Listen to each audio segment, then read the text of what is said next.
Hello YouTube, my name is Travis, and today we are going to take a look at my top 10 favorite Pokemon, or Pokemon, or Pocket Monsters, whatever you want to call it.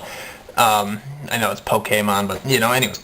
So anyways, my top 10 favorite Pokemon are usually centered around, like, the ones I usually use the most, or rather, which ones seem to be more useful as far as story goes, and, like, what you're capable of, like the creativity behind, like, all these rejected Pokemon versus, like, the ones that made it through, and all these different ideas that somehow came up with what they did, So anyways, my top 10 favorite Pokemon are, well, one of them, and this isn't in any order, but this is just to name them, like Gardevoirs, because they are really cool. I always like the character design behind them, like how they're like a human-like Pokemon, and they love their trainer, and they have like this emotional sense where they can sense when something bad's happening, psychic powers, and that's just pretty cool, Aside from Pokemon like Alakazam, or, if you want to get into the legendaries like Azelf, Mew, Celebi, Uxie, and Mesprit. That's how you pronounce their names. I'd have to look it up. But, the ones from Gen 4, essentially, those ones were cool. Which reminds me, the second, I refuse to choose anywhere between these, but I'm going to put it all as one, but Uxie, Azelf, Mesprit, number 2, because, I don't know what it was about them. Maybe because, they were born as one Pokemon, like, they came from the same egg, but they came from, Azelf had the willpower, Mesprit had emotions, and Uxie had knowledge, and he can erase your knowledge if you stared right into his eyes, or something like that. You can just erase the knowledge from your memory bank. And I always thought that was pretty cool, like, Azelf is supposed to be, like, about willpower, like, you can do this, and Uxie, and Mesprit was always good about messing with your emotions, sort of, that was always cool. Not to mention, they work in, like, a triangular pattern to separate Dialga and Palkia, like stop the red chain, like Cyrus in Gen 4 was actually trying to achieve, because, he gave you the Master Ball after you beat him the first time, and if you actually go on his computer and read all the stuff, he said that, Palkia or Dialga could not, Pokeballs could not unleash their full power, so that's not what he was trying to do, so he pretty much captured them, and he tried to make use of one of the strongest legendaries in existence, or rather in the third dimension at least. Another one of my favorite Pokemon is obviously Dialga and Palkia, which is, again, another set. We'll just call it a set.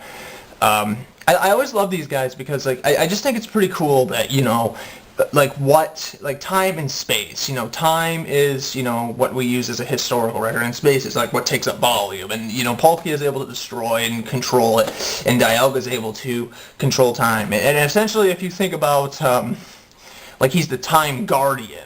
Like, there are some legendary Pokemon like Celebi that they do, like, the same thing, but they're not anywhere as powerful as far as mastering that skill. Like, for example, in Pokemon Mystery Dungeons 2, there's one part where you meet a shiny Celebi, and you're trying to get out of the World of Ruin, rather. Not like a Final Fantasy VI reference, but I mean, like, like, you're trying to get out of this, you had to find the time gate, but Dialga was guarding it, ironically.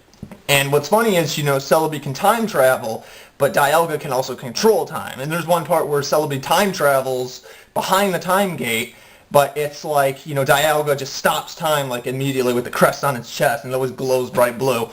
And then it's like, Dialga can stop people from, like, directly stop them from time traveling. So it's like, you have the Time Guardian itself, and then you have Celebi has a long way to go before it matches that kind of skill, and that's actually pretty cool if you think about it.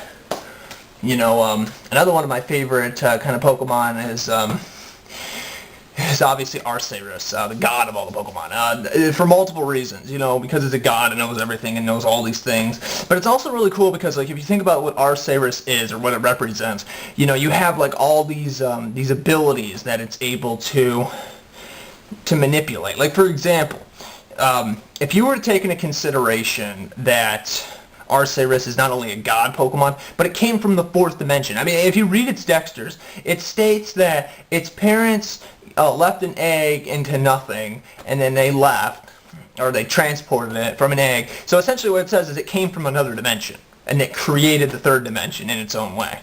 So it's kind of weird, though, because even if we were to apply the same idea in life, if there is a god, and I'm not trying to bring religion into this, but I'm just saying, like, it would kind of work like the same way. You know, maybe God came from another dimension, and maybe what we call God, it's not a human, but rather maybe it could be like an animal of some kind, but like not like Arceus, but like it'd be like different than humans though. So Arceus is more of like a Pegasus, a divine Pegasus sort of Pokemon that has like 1,000 arms that you don't really see, but it can transport it like multiply.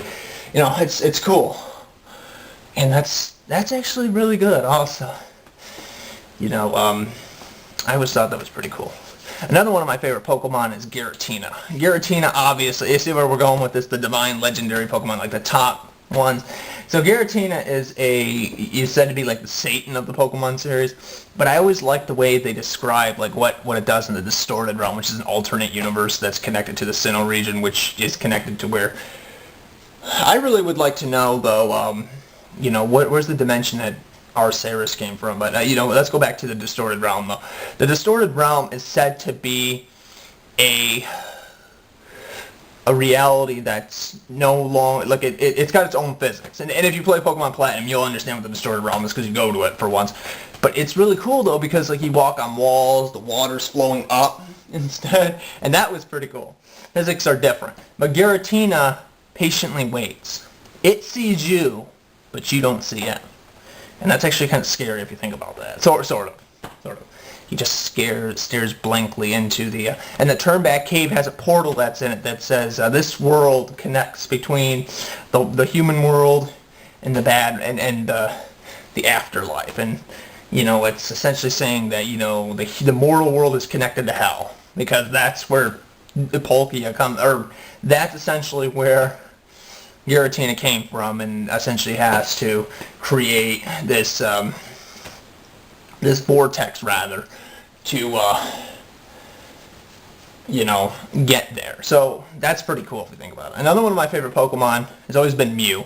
I know Mew is sort of like Azelf, Mesprit, and Uxie. It's actually debatable if that's even where they originated from because they kind of look similar, but they're colored in their own different ways, and they actually have different shaped heads. But they all look the same, and they all weigh the same amount. They're psychics. And what's really interesting is Mew, despite the fact that it's the ancestry of all the Pokemon, it learns any move, essentially. But I'm surprised that Arceus doesn't learn every single move, too, considering that it knows more than Mew. Kind of like, you know, kind of go figure that one out. But, unless I'm missing something, but, you know, Arceus has a lot of moves that can learn, but Mew learns everything. That's the running gimmick with Mew. But anyways, what I'm trying to say is Mew is essentially like the original origin of all the Pokemon, and I mean, it's really cool because, you know, despite it being cute and all that, you know, it's like, it's really powerful, and it's not really easy to find. I mean, you think about it like this. I mean, in Gen 1, the only way to get it is through hacking or a glitch that took many years later to find. Gen 2, same thing. You had to transfer it from Gen 1 or hack the game. Gen 3, if you actually play Pokemon Emerald, they actually had an event item which no longer exists in this case, but if you hack the game and activate the event, which is possible through the game's coding because it's in the game, it's not like you don't just get it, then you can get it. But other than that, you know, you don't really have access to it any other way. So, okay, so and then Gen 4, as far as I'm aware, you had to transfer Mew from the other one, and then I think they're actually a lot easier to hack nowadays because, you know, except in Gen 6, I do believe you actually have to, which is, again, you know, go get a normal DS and hack it in this game and you'll have it. But my point is, there are people out there that have played like games like Pokemon, let's say Pokemon Gen 5 and all that. You can hack Mew and all of them in those games too, just like any other Pokemon. But my point is, you know, you would be very surprised that all those Pokemon would be very, like very hard to, well, first of all, you have to have the code, you'd have to have the, you know, and if you were to legitimately do it, there's not really many two ways. I mean, you know, Mew's definition, it states that it's so rare that only a select few worldwide have ever seen it. And it's like implying that all Pokemon, like those Pokemon are rare, which obviously they are, because again, Mew is without a doubt one of the rarest Pokemon in the existence of the, even though it's 151 in this case. Another one of my favorite Pokemon has always been a Charizard. I always loved the fact that it's like it's a flying Pokemon with wings, and it's a giant dragon sort of resemblance, even though it's not a dragon type. It's more of a fire and a flying type, if I'm not mistaken. Although I always loved Venusaur more, but I always loved Charizard too. Because, you know, it can melt, it can destroy stuff. It's just this really cool Pokemon that, you know, it's a lizard, it flies, it breathes fire, and I don't know, something about like being able to melt mountains or something like that, if I'm not mistaken. Or was that Typhlosion? No, I'd have to look that up again.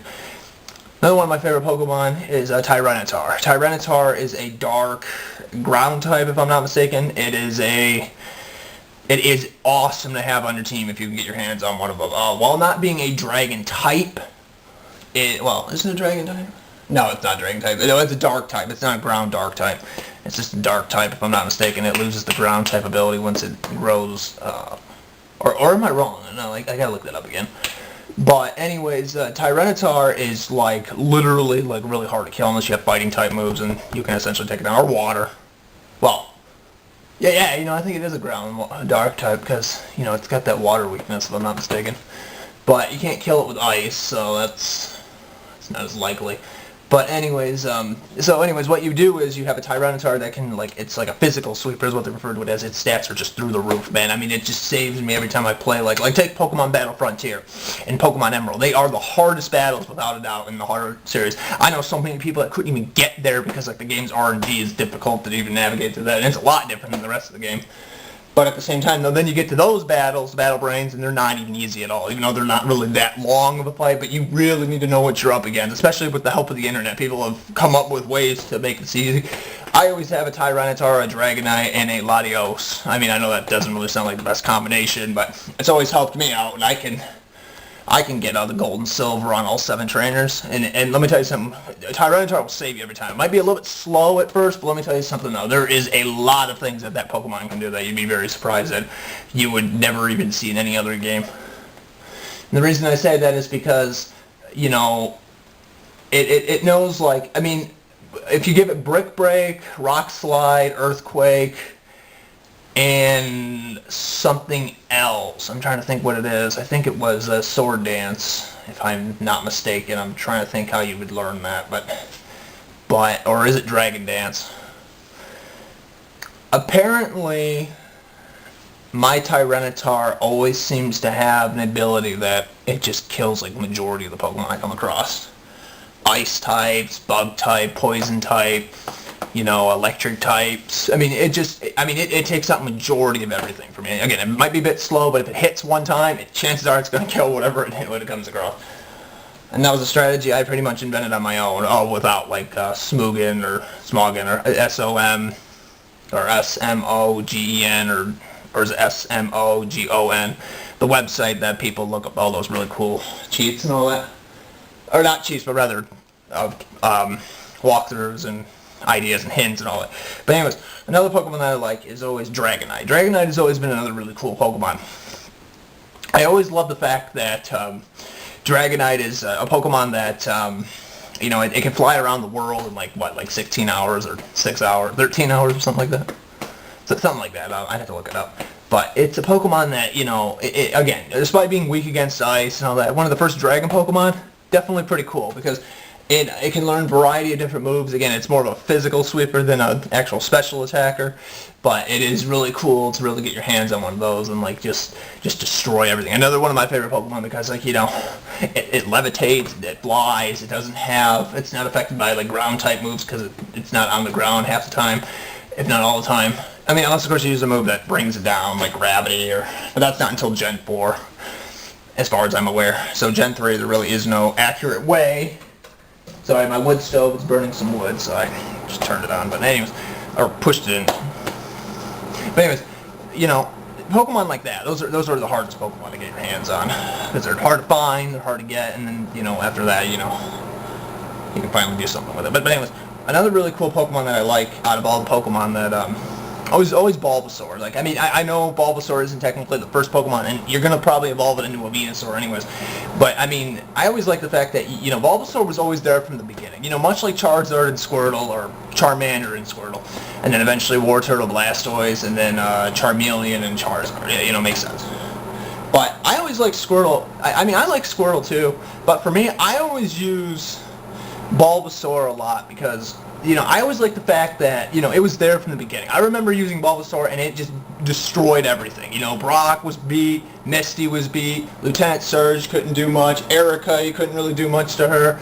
I mean, it's a real basic Pokemon. I mean, it gives you the advantage because, like, I mean, even though the first two gyms, you can instantly beat them instantaneously. Squirtle was a little bit harder. Well, Squirtle could do that, and then you get up to Misty, and it kind of take a little while. Then you go catch like an Oddish or something like that, and then you just keep teaching it Absorb until you can kill Starmie.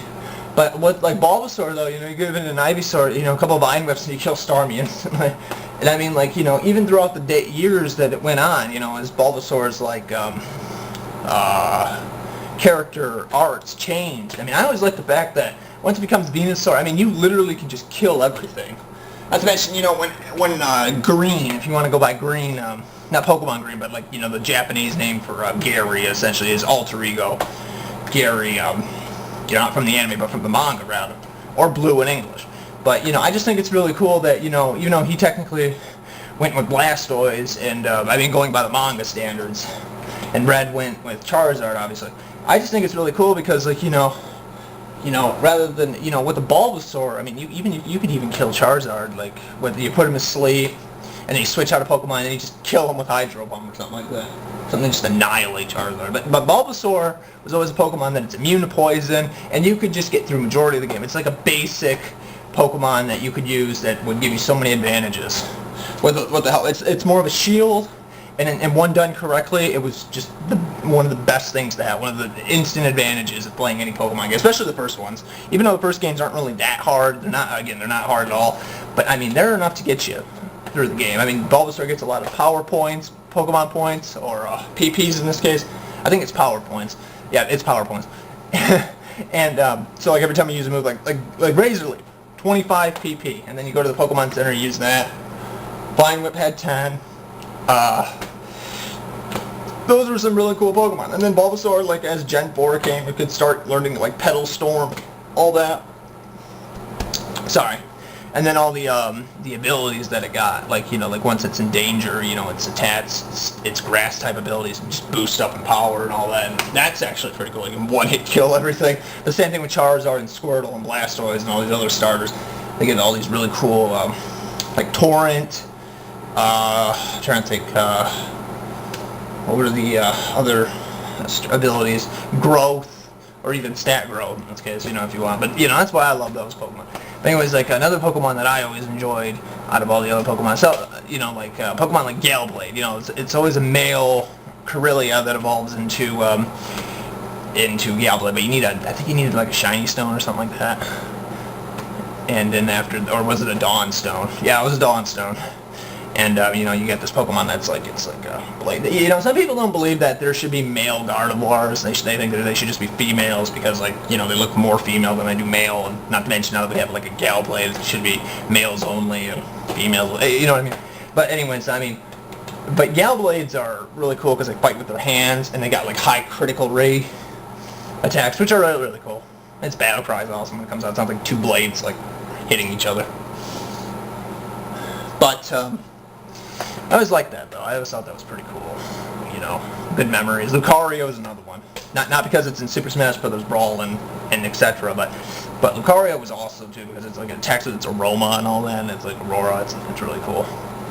All these different Pokemon, and I'm trying to think what the baby pre-evolved form of Lucario that evolves into it and like what it becomes, because that's actually pretty cool. And I just think that, you know, that's awesome, you know, how they managed to pull that off, because, you know, Nintendo, or Game Freak in this case, man, the first game they came out with literally was their first successful idea. And I mean, that is awesome. Well, one of the first games they came out with. And the Pokemon series made like almost $30 billion. That's just insane. But another, one of my favorite Pokemon, and the one I always seem to find myself using a lot, actually, is Arcanine. I always love the fact that, I mean, this actually goes back to the original days of Pokemon. When Pokemon was first released in Japan, there was still a lot of ideas that were still going around. This is actually something that's been talked about, and even if you watch the anime, like the first episode, there's one part where Pikachu's in the hospital, the Poke Center, and the Poke Center, and Ash is looking at these walls, and they talk about these three birds, and then there's a picture of Arcanine. Now, if you play the Pokemon game, it says that Arcanine is a legendary Pokemon. Now, although that is true, Arcanine is not a legendary Pokemon that only one time happens. No, I mean, like, you know, you can catch Growlithe, you give it a Fire Stone, it evolves an Arcanine, you know. So it's debatable, you know, and not to mention there were some Pokemon like Ho-Oh and Lugia were actually found in Gen 1 data, but it wasn't until Gen 2 that it came out, and then they finished all that, and it kind of makes you wonder, you know, what was really supposed to happen at the timing that it did. But eventually most of those ideas, as far as we know, were reused, and there's proof for it, because, you know, Lugia and Ho-Oh look the same as they do in Gen 2, and I gotta say, those are some really cool Pokemon. Another one of my favorite Pokemon is Reshiram. Probably my all-time favorite Reshiram is Reshiram.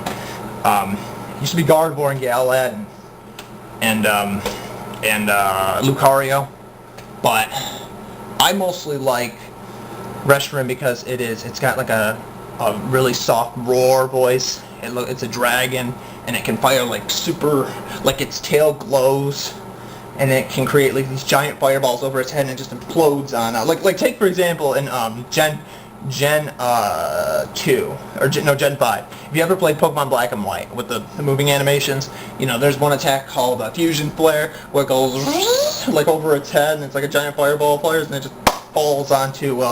It kind of reminds me, if anybody's ever played Golden Sun 2, when you get the Soul Blade, and Felix.